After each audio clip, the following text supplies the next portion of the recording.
Des victimes palestiniennes alors qu'Israël attaque le Hamas. Mercredi, l'armée israélienne a déclaré que 200 combattants du Hamas avaient été tués dans la ville de Rafah, au sud de Gaza. Un jour plus tôt, 6 dirigeants du Hamas ont été inculpés dans le cadre de l'attaque du 7 octobre en Israël par l'armée israélienne.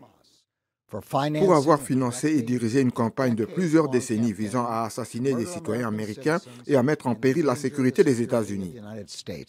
3 des dirigeants du Hamas inculpés, Ismaël Haniyeh, Marwan Issa et Mohamed Deif, auraient été tués par Israël. Parmi les 3 restants figure le principal dirigeant du groupe, Yahya Sinwar, qui joue un rôle clé dans les négociations en cours pour un cessez-le-feu en échange d'un accord de libération des otages. Alors que les manifestations se poursuivent en Israël pour réclamer un accord, l'administration Biden a rejeté les inquiétudes selon lesquelles l'inculpation compliquerait la conclusion d'un tel accord. Nous ne pensons pas que la publication de cet acte d'accusation puisse entrer en ligne de compte dans les calculs que le Hamas pourrait faire pour accepter ou non un cessez-le-feu. Les accusations américaines ont été portées en février, mais ont été dévoilées mardi, quelques jours après que le Hamas a tué 6 otages alors que les forces israéliennes se rapprochaient. Parmi eux, un citoyen américain, Hersh Goldenberg Pollen. Les accusations sont largement symboliques puisqu'il est peu probable que Sinwar et les autres soient arrêtés par les États-Unis.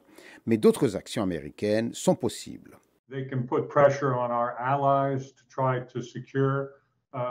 Ils peuvent faire pression sur nos alliés pour qu'ils tentent de sécuriser tout membre du Hamas qui se trouverait dans une zone où il pourrait être détenu, voire arrêté.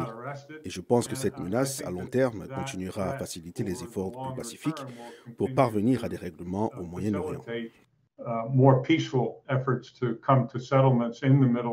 L'acte d'accusation américain vise également l'Iran et le Hezbollah libanais pour avoir fourni un soutien financier et des armes pour les attentats du 7 octobre.